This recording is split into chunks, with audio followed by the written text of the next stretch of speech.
C'est un projet qui croit dans l'humain et qui veut permettre à chacune et chacun d'exprimer la voix, son propre chemin. Et si nous voulons aller au bout d'un projet d'innovation, d'indépendance, de prospérité, d'inclusion, d'égalité entre les femmes et les hommes, d'écologie, et je vais y revenir, nous devons en profondeur, encore et encore, savoir marquer des ruptures, des ambitions nouvelles, revenir là où nous avons échoué pour recommencer et réinventer. Mais c'est réinventer ensemble l'action en démocratie. C'est de considérer que chacune et chacun veut faire, que pour réinventer notre école, il faut la bâtir avec toutes les parties prenantes. Élus, parents, enseignants, élèves. Que pour rebâtir notre santé, il faut la réinventer avec toutes les parties prenantes. Médecins, soignants, élus, patients. Ce changement de méthode profond, c'est celui que nous adopterons dans les 5 ans qui viennent, si les Françaises et les Français nous accordent leur confiance. Le deuxième message que nous avons entendu, c'est celui des plus grands scientifiques du monde entier.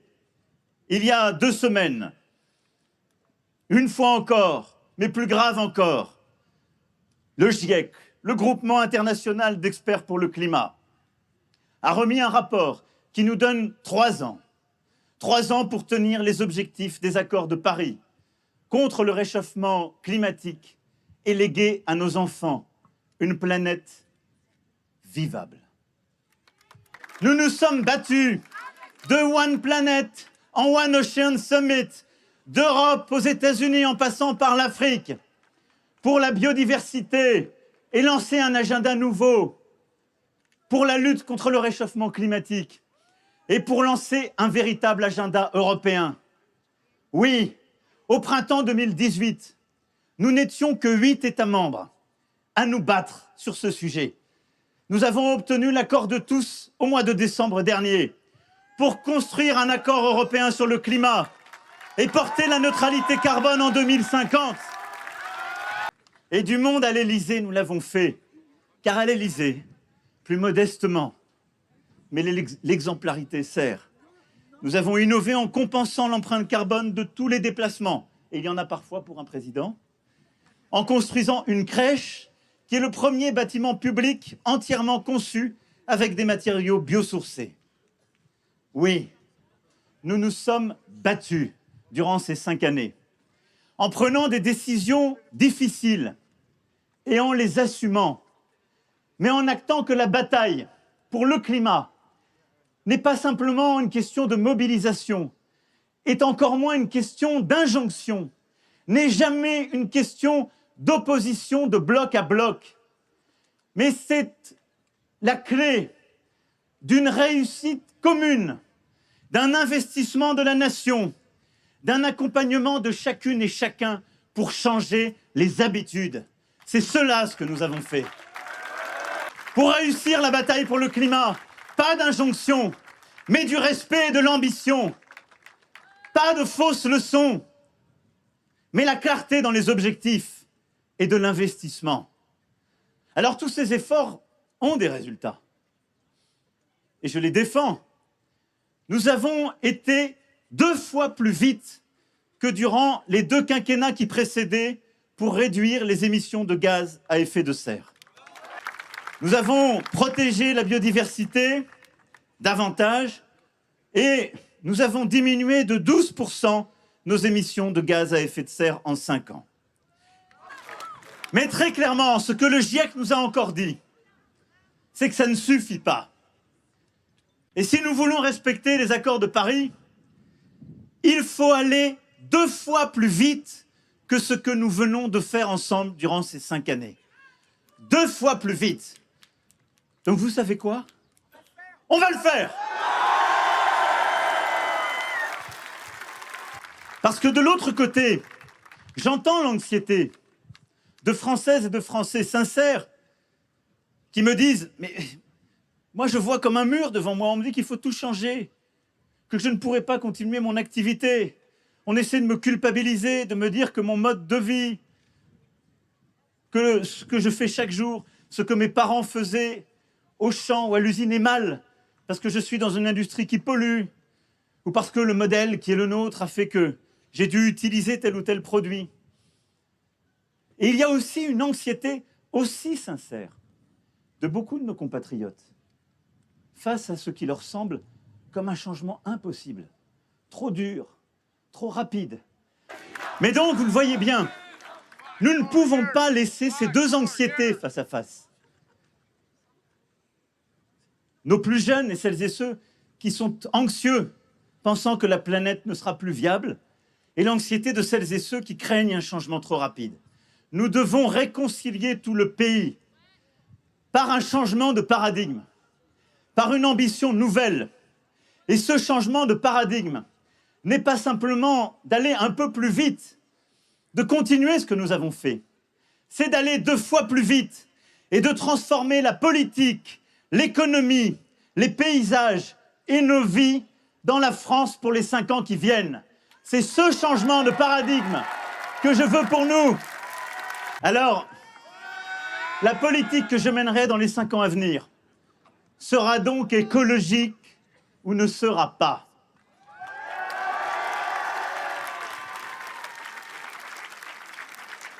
Et donc, pour placer l'écologie au cœur du nouveau paradigme politique, comme au XIXe siècle, où face aux défis éducatifs, Jules Ferry était à la fois président du Conseil et ministre de l'Instruction publique.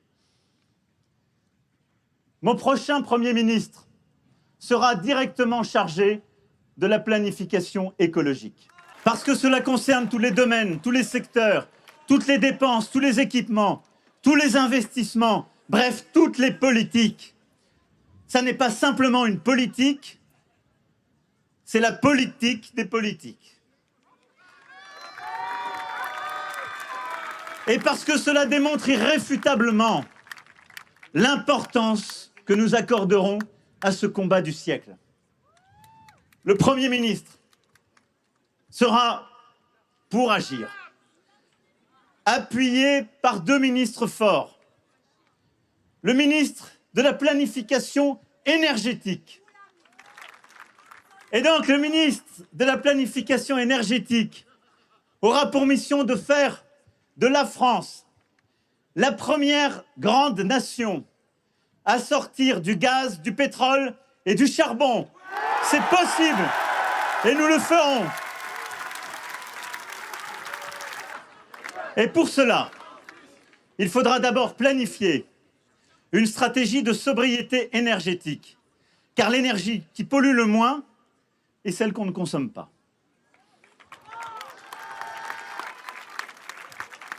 Il lui reviendra de développer les énergies renouvelables en multipliant par 10 la puissance solaire installée. Des grands projets jusqu'aux projets de micro-solaires dans nos ruralités. En engageant le déploiement de 50 parcs éoliens offshore d'ici 2050. 40 gigawatts nouveaux. Il lui reviendra également d'engager la construction de 6 nouveaux réacteurs nucléaires. Pourquoi ? Car c'est la seule énergie qui ne produise pas de gaz à effet de serre et qui ne dépendent pas de la météo.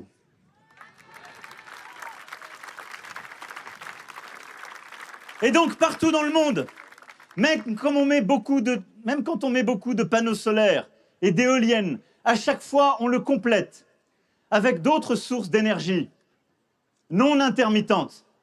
Et je vais être très clair avec vous. Entre le charbon et le gaz d'un côté et le nucléaire de l'autre, je choisis le nucléaire. Et le ministre de la planification énergétique aura à bâtir une stratégie hydrogène, car c'est aussi par l'hydrogène, pour nos avions, nos trains, nos bateaux que nous voyons ici, nos bus, nos industries, par les changements d'usage que nous pourrons avoir des modes de déplacement et de production plus écologiques. Car l'hydrogène pourra se substituer progressivement au gaz naturel. L'hydrogène est produit par l'électrolyse. Pour ça, il faut de l'électricité. C'est pour cette raison, entre autres, qu'il nous faudra, dans notre pays, produire plus d'électricité non carbonée par le renouvelable et par le nucléaire. Mais cet hydrogène sans carbone, c'est celui qui nous permettra de nous passer du fioul, du gaz naturel, au fond des énergies fossiles. L'autre ministre sera chargé de la planification écologique territoriale et aura pour mission d'organiser avec les élus locaux la transition environnementale dans chaque territoire, dans nos régions, nos départements, nos métropoles, mais jusqu'à l'échelle du canton, avec un principe simple. L'agenda écologique est un agenda de confiance. Il faut travailler avec nos élus locaux et ce sera un agenda de décentralisation massive. Et donc, avec les territoires, il développera des moyens de se déplacer en train, en vélo, en voiture électrique, pour tous, avec ce projet de voiture électrique à moins de 100 € par mois. Nous mettrons en place davantage de transports en commun, comme ces RER métropolitains, auxquels on tient tant ici, à Marseille et dans la métropole. Et donc, cette planification territoriale, oui, elle permettra de changer les moyens de nous déplacer. Au quotidien, transport public, transport individuel, mais aussi pour nos grands industriels, en développant de nouvelles stratégies pour le fret ferroviaire et le fluvial. Comment développer un port comme le port de Marseille sans avoir une stratégie complètement nouvelle avec le ferroviaire et le fluvial et sans permettre de sortir toutes les marchandises autrement que par les camions, mais bien par le fleuve, les fleuves, jusqu'à Lyon et au-delà, et le chemin de fer. Et donc, cette stratégie, vous le voyez, est une stratégie de réinvention de nos territoires, de réaménagement de nos territoires de manière collective, comme nous ne l'avons pas fait depuis Freycinet dans notre pays à ce point, où l'on va à nouveau construire des canaux, réinvestir sur le fluvial, le fret ferroviaire, pour pouvoir libérer nos routes, nous passer des camions, et donc faire de l'écologie en continuant de produire. C'est avec les territoires que ce ministre aura accéléré la rénovation des logements et des bâtiments et organisé au moins la rénovation thermique de 700 000 logements par an sur les 5 ans qui viennent. Il leur reviendra ensemble d'agir pour la qualité de l'eau, la qualité de l'air, la qualité de l'alimentation. Car oui, cet agenda est un agenda de la qualité de la vie et du mieux vivre. Et c'est une planification que nous ferons avec les territoires pour changer la vie très concrètement.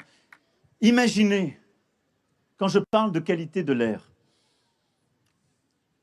que la pollution de l'air cause chaque année 50 000 décès, parfois des enfants.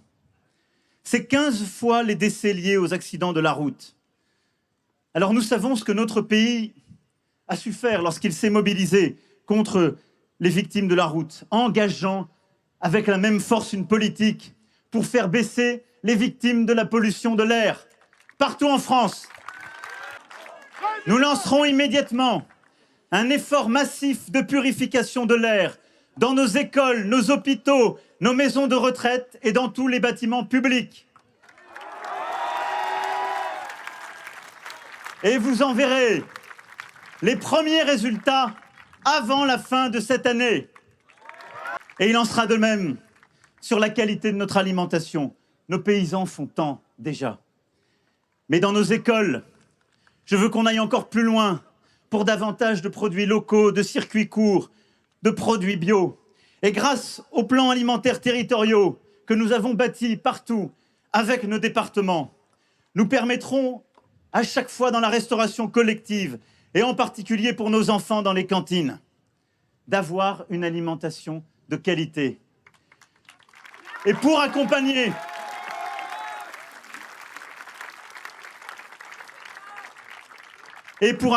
partout sur le territoire nos compatriotes afin qu'ils puissent se nourrir avec les meilleurs produits possibles. Nous ferons les efforts, évidemment, pour améliorer le pouvoir d'achat des travailleurs, mais lutter contre la précarité alimentaire avec, entre autres, le chèque alimentaire. La politique sera écologique donc, et l'économie sera écologique également, ou ne sera pas. Je vais être très clair avec vous. Je ne crois pas dans la décroissance, au contraire. Nous non plus.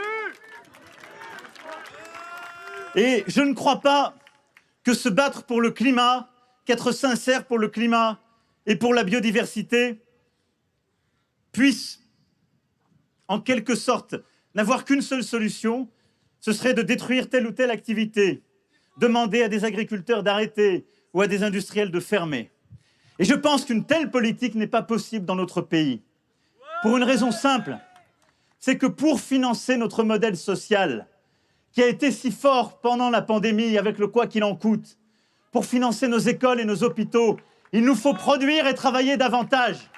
Et donc oui, notre défi est de faire une économie plus écologique, pas moins d'économie pour l'écologie. C'est pourquoi nous aurons un projet unique, sans précédent, celui de France 2030, pour bâtir cette économie décarbonée par l'innovation. Les avions sans émissions, zéro carbone, les trains hydrogène, la voiture électrique produite en France, les éoliennes en mer produites en France, les mini-réacteurs et tant d'autres solutions. La région y participera. D'Avignon à Nice, Sophia Antipolis, en passant par Marseille, Toulon, vous avez tant de sites d'innovation uniques. C'est par l'innovation, le numérique, que nous bâtirons aussi ces solutions pour avoir une économie qui ira vers la neutralité carbone en 2050. Mais pour en même temps créer des emplois sur notre sol, des filières industrielles, de l'activité dans nos ports et ailleurs. C'est pourquoi nous investirons aussi pour décarboner nos cimenteries, nos aciéries. Nous le savons ici, à Marseille et à Fos, ô combien. Je le dis à toutes celles et ceux qui y travaillent. L'écologie, ça n'est pas fermer vos emplois, fermer vos usines. C'est permettre de changer des habitudes et des pratiques. Remplacer les vieilles chaudières avec lesquelles on conduisait l'activité par le gaz ou le charbon, en les remplaçant par l'hydrogène. C'est par l'innovation, vous permettre de produire davantage, mais le faire de manière écologique. Et il n'y a pas de fatalité.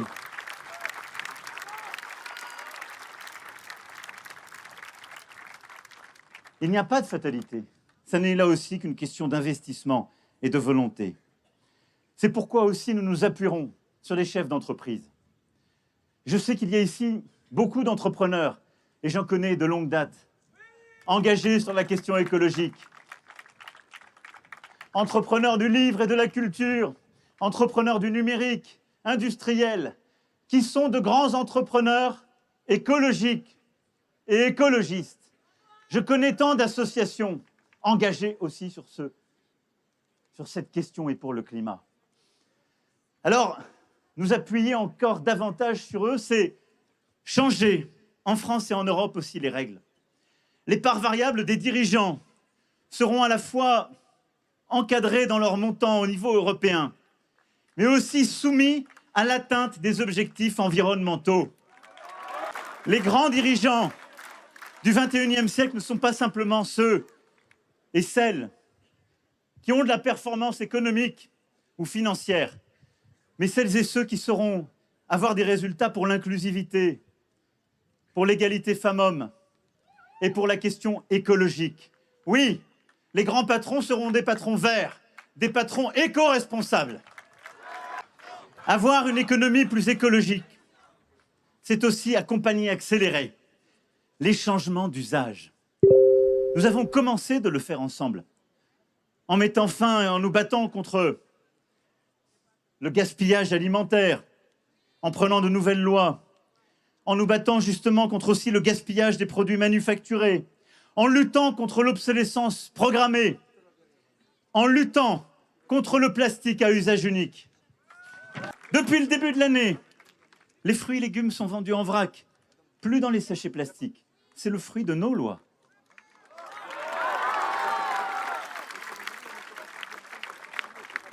Et nous réduirons drastiquement dans les 5 années qui viennent. Et nous tiendrons et même accélérerons le cap de 2040 pour sortir complètement des plastiques non recyclables. Mais quelle est la clé derrière cela? Une méthode, là aussi, qui permet de réconcilier l'écologie et l'économie. Un cap avec un interdit à horizon. Et des investissements. Et la volonté de développer toute une économie circulaire, c'est-à-dire des emplois, des entreprises qui vont nous permettre d'utiliser ce plastique pour l'utiliser différemment et construire de nouveaux matériaux. Au moment où je vous parle, aujourd'hui en France, grâce à nos ambitions écologiques et notre politique économique, nous avons, il y a quelques jours, acté de l'ouverture de la plus grande entreprise européenne d'économie circulaire pour transformer les plastiques, y compris les plus complexes. Et cette transformation économique, elle est évidemment aussi européenne. C'est pourquoi nous nous battons pour que notre agenda commercial soit aussi un agenda climatique. C'est pour cela que nous nous sommes opposés au Mercosur, car il ne respecte pas nos objectifs, ni des accords de Paris, ni en matière de biodiversité. C'est pour cela que nous nous battrons avec la présidence française pour obtenir cette taxe carbone aux frontières qui permettra d'éviter la concurrence déloyale pour nos industriels et nos agriculteurs. Sinon, comment expliquer à une usine qu'elle doit investir pour changer si on permet d'importer des matériaux venant du bout du monde qui n'ont pas fait les mêmes efforts?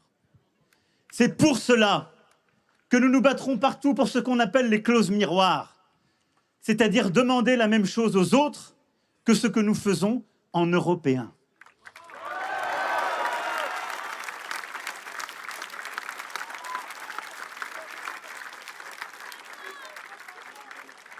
Et c'est à ce titre que nous nous battrons partout pour les clauses miroirs qui permettent de lutter contre la déforestation importée, de produire en France et en Europe du soja, au lieu d'importer un soja du Brésil, fait contre la forêt et la biodiversité. Et donc oui, il y a bien un projet qui permet de bâtir une économie écologique, favorable à la biodiversité, protectrice du climat. Si nous avons ces solutions, cet investissement, ces innovations, cette ambition européenne, ce projet-là, c'est le nôtre et nous le porterons. Ce changement de paradigme, c'est celui que je veux aussi pour nos paysages. Les paysages qui m'entourent, les nôtres, les vôtres.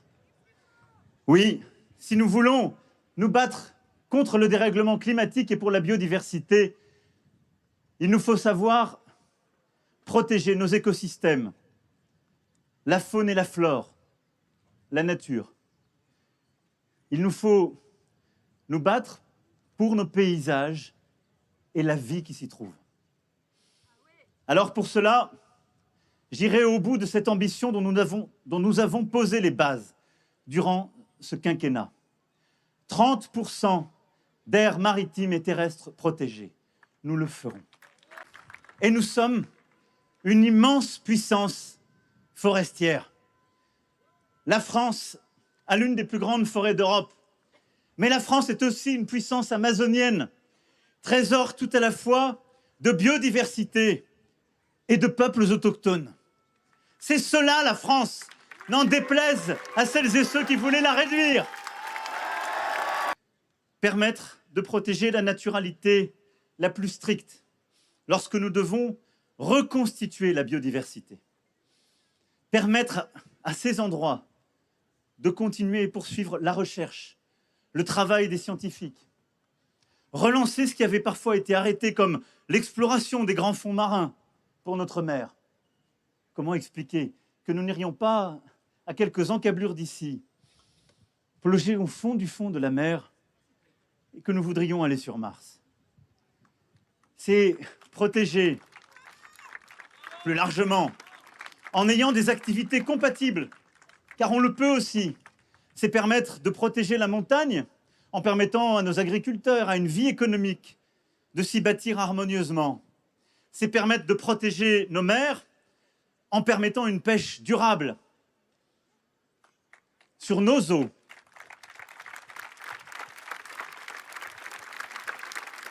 C'est permettre de protéger en éduquant. Et c'est pour cela que ce que je veux aussi dans nos paysages poursuivre, c'est ce travail de changement culturel, de paradigme, que beaucoup de communes ici ont commencé de faire avec les acteurs que j'évoquais, mais en faire des espaces où l'on apprend, de ces aires marines éducatives que les Polynésiens nous ont léguées et que nous voulons essaimer, jusqu'au projet Odysseo que nous développerons juste derrière moi.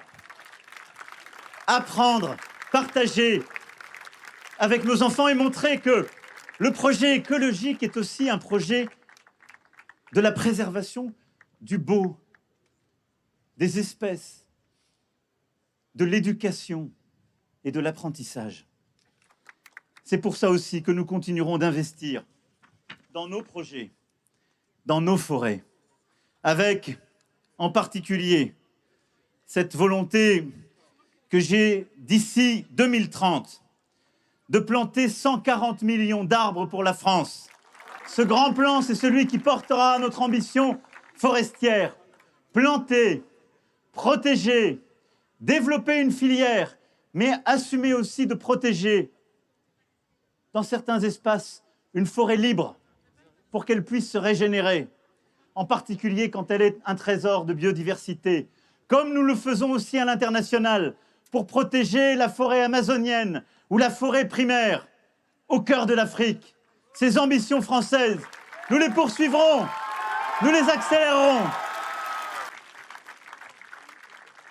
Nos élus auront à prendre leur part en déclinant les objectifs nationaux dans leurs communes, leurs départements, leurs régions, en bâtissant des solutions avec des compétences nouvelles et des investissements nouveaux.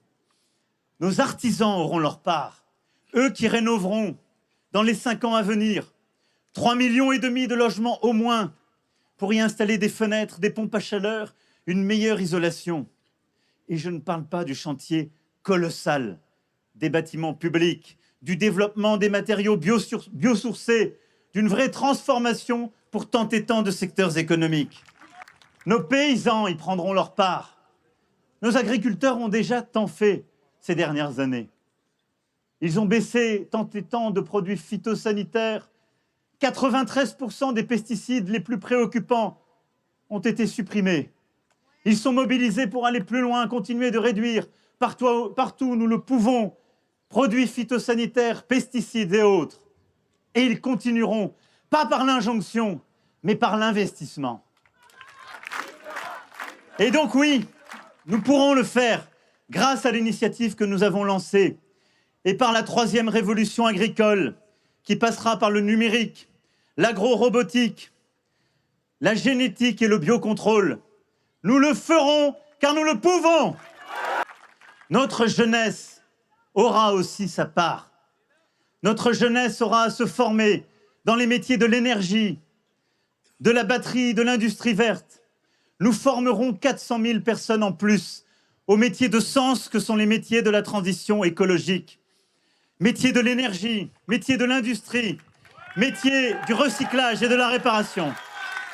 Notre jeunesse sera intégrée au Haut Conseil pour le climat à travers les grandes associations. Notre jeunesse, par le service civique écologique, pourra participer aux grands chantiers de la nation. Ces chantiers pour lutter et pour dépolluer contre les grandes décharges, pour dépolluer nos rivières, pour agir dans nos forêts et partout sur nos rivages. Nous le ferons. Et pour susciter cette mobilisation générale de la nation pour l'environnement, je propose que nous organisions chaque année un grand moment autour de nos jardins, de nos paysages, de l'environnement et de notre planète. Cette fête de la nature, comme nous avons su faire une fête de la musique, pourrait se tenir au printemps, par exemple le 4e samedi de mai. Ce sera un grand moment d'union nationale, rassemblant collectivités locales, associations, écoles, agriculteurs, citoyens, amoureux de la nature, pour agir. Et si vous voulez, elle serait un moment d'union nationale autour de nos paysages, de notre art de vivre, de la protection de notre environnement. Elle serait le signal envoyé au monde que la France, qui face à la question sociale avait inventé l'État-providence, ambitionne aujourd'hui de devenir la grande nation écologique.